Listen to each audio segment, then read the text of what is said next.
الله الله الله على الكحك وحلاوته وجماله. انا هخليك النهارده ان شاء الله تعملي شويه كحك ينافس اكبر المحلات.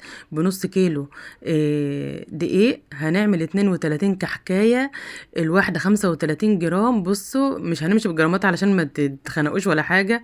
بس انا بصي تعالي بس الاول نجيب يعني نص كيلو ملبن. انا عارفه ان هو هيبقى كتير تمام، لان انا هعمل لسه تاني قبل العيد. انا بعمل لكم بس نص كيلو كده علشان ايه خاطر اللي يلحق بقى يعمل. تمام تمام كده. جبت نص كيلو ملبن تمام، وشلت النشا اللي عليه. النشا بتبقى مادة عازلة، بتبقى بتعمل نشفان برضو في الكحكاية. بالنسبة للملبن، الملبن بينشف برضو، يعني ممكن تخلي الملبن معضم شويه جوه الكحكايه. تمام. هنجيب معلقه سمنه كده بعد ما حاولنا يعني بقدر المستطاع نشيل النشا اللي على الملبن. تمام. وهنعجن بقى، هنعجن. هحط شويه برضو ريحه موز. تمام. زي ما انت شايفه كده هنعجن بقى. تمام. هحط شويه ريحه موز كده، ولازم يا بنات ريحه الموز ديت بتخلي، مش لازم برضو بس براحتك، بس هي الصراحه بتخلي ريحه الملبن حلو في قلب الكحكايه كده، بيفكرك بقى بالملبن، بالكحكايه بتاعت زمان كده وريحتها. كمان احنا هنعمله بالسمنه المقدوحه. هنيجي بس في وقتها وهقول لكم بيتحط على نص كيلو سمنه قد ايه، وعلى الكيلو برضو. اعجني بقى كده يا قمر علشان خاطر الملبن ما ينشفش في قلب الكحكايه. لازم تعملي الحركه ديت. معلقه سمنه، يفضل طبعا سمنه بلدي، بس اي سمنه شغاله معاكي. يعني ما فيش سمنه بلدي مش هنعمل حاجه حلوه للعيال مثلا، ولا نروح نشتري الكيلو بقد كده. والله انا ما اعرفش بكام، لان انا بفضل الله بقى لي كام سنه بعمل الكحك في البيت. لان الحمد لله وفضل الله بيعجب عيالي. يعني هجيب لهم من بره صراحة مش هيكفي. تمام. بقى لي كام سنه ما اعرفش سعره كام دلوقتي. تمام. هجيب كده صينيه وهقوم عامله كده كور من الملبن ده، واحطها في التلاجة. يعني حاول الكرة ما تبقاش كبير، قطعه الملبن ما تبقاش كبيره، تبقى حوالي 5 جرام كده. وعلشان خاطر ما تخرجش من الكحكايه وتضايقك اصلا وانت بتقفلي الكحكايه. هحطها في التلاجة بقى عبال ما نيجي نعمل العجين بتاعنا، الكحك بتاعنا. جبنا نص كيلو دقيق عادي خالص، دقيق مخبوزات متعدد الاستخدامات، او عايز عندك دقيق مخصص للكحك والبسكوت مش هتفرق. منخولين طبعا. حطيت معلقه سكر بودر، ومعلقه نشا، نص معلقه صغيره ريحه كحك، وما تكتريش، رشه ملح. كل حاجه بحطها اهوت بقول لك عليها. هحط كمان نص معلقه صغيره خميره، وما تكترش برضو. تمام. ويجي ربع معلقه صغيره كده بيكنج باودر او كيك شيف. تمام. بس كده. هقلب بقى المكونات الجافة. حطيت معلقتين سمسم انا ناسياهم، وهحط كمان نقطة ريحة موز كده. مش عايزة تحطيها براحتك برضو. عندك برضو ما عندكش عايزة مثلا تعملي بس ريحة سمنة بلدي، هاتي ازازة كده صغيرة بريحة سمنة بلدي، وحط نصها كده الكحك بتاعك. تمام. هيبقى زي المحلات. يعني على فكرة المحلات ما بتعملش بسمنة بلدي يعني صافي. قلبي بقى المكونات كده الجافة، وهننزل بالسمنة المقدوحة 300 جرام علشان الكحكية تطلع دايبة معاكي. النص كيلو دقيق اللي هما ال 500 جرام بياخدوا 300 جرام سمنة مقدوحة. يعني احنا هنعملها على يعني السخنة اللي هي بتاعت زمان، بالسمنة المقدوحة بتاعت اهالينا بقى، وامي وستي الله يرحمهم، والكلام والناس الحلوة ديت اللي بيعملوا شوية كحك بقى. بصي يعني من ريحتهم كده بتقلب بريحة الشارع، مش العمارة بس.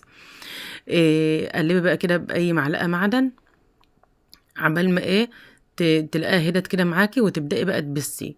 تمام. ال 300 جرام يا بنات السمنة المقدوحة بتطلع لك كحكاية دايبة، بتدوب في ايدك قبل ما بتحطها في بقك. بالله يا بنات عايزاها تطلع ماسكة نفسها سكة كده، حطي 275 جرام. تمام. يعني على الكيلو لو هتعملها دايبة بتاخد 600 جرام سمنة مقدوحة. اللي عايزاها متماسكة شوية يعني ماسكة نفسها سيكة كده، احط 550 جرام على الكيلو. النص كيلو حطي 275 جرام. تمام. عايزاها بقى مش يعني ماسكة بقى حلو قوي يعني وكده بس احنا مش هنحبها بالطريقة دي، احنا بنحبها دايبة مش مستحملة ايدي. وهتشوفها في الاخر كده عاملة ازاي.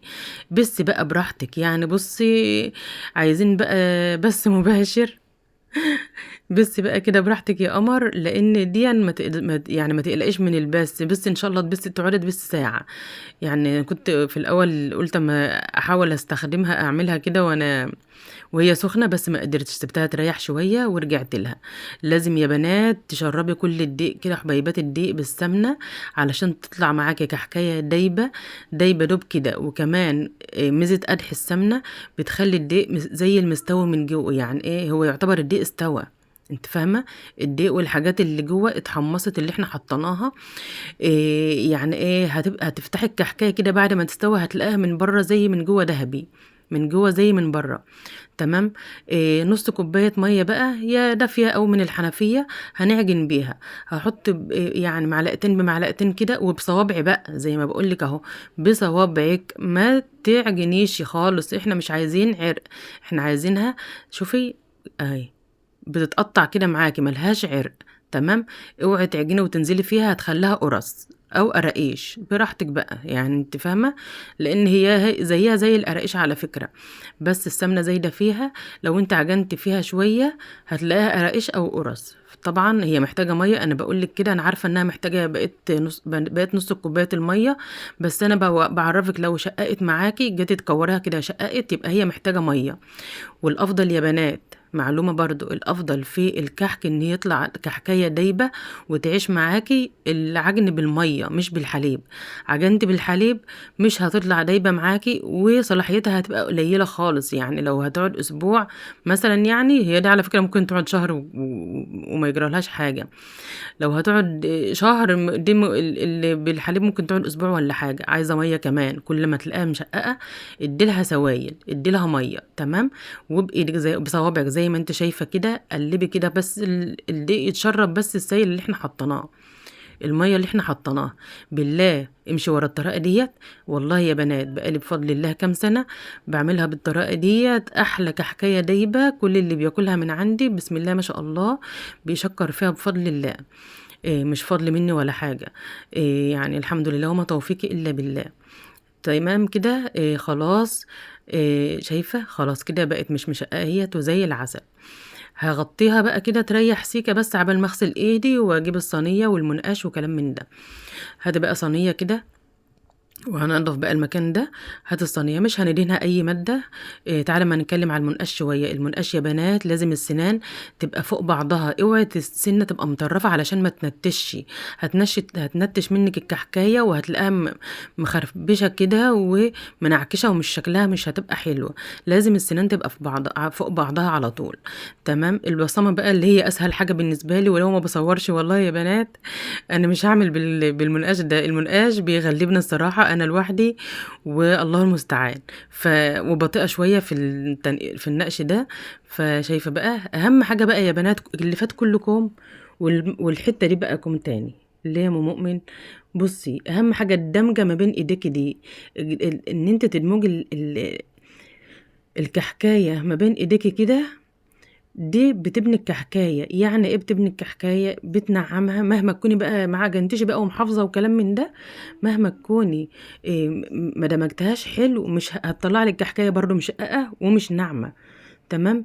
يعني قلبها حلو كده بايدك، ادمجها ما بين ايديك كده، او حننيها. انا ما اعرفش اوصل لك المعلومه ازاي، زي ما انت بصي زي الحركه دي. شايفه؟ دي بقى كم، والعجن اللي فات كم وديت كم. اهم حاجه دي، اهم حاجه بقى. انت كده بتبني الكحكايه زي ما بقول لك. ظبطها كده، حطي فيها قطعه على قطعه الملبن، و كورها كده بقى. وانت بتكورها يعني اضغطي سيكه كده، علشان برضو تتماسك كده وتبقى ناعمه وما تشققش. اي نقش بقى. انت فاهمه، انا عملت لك كام طريقه اللي انت حباها واللي انت عايزاها. تمام. شكلي بقى كده. طبعا دي اكبر صينيه في الطقم، اللي هي بين 35 او 36. عملتها بقى كده، هعملها كلها كده بالمنقاش. والصينيه الاصغر منها هعملها بالبصامة. تمام. النص كيلو ادالنا 32 كحكايه. بسم الله ما شاء الله. بعد ما بتخلصيهم بالله اكنهم خلاص بيبقوا معديين الكيلو والله. ونسيت كمان اوزنهم، لان طبعا معديين الكيلو بكتير ولا او كيلو وربع، لان الملبن محطوط فيها الكحكايه. عايزه تعرفي برضو الكحكايه وزنها كام. الكحكايه من غير، انا عاملاها من غير الملبن 30 جرام.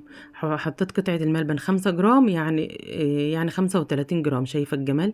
بسم الله ما شاء الله. هيطلع من تحت ايدك ولا اجدعها حلواني، ولا معرفش مين بقى اللي بيعمل كحك وبسكوت حلو وكلام من ده. ما بعرفش اضغط بالبصمه قوي يعني. مش ما بعرفش، لا. بس مش عايزه اضغط بالبصمه قوي.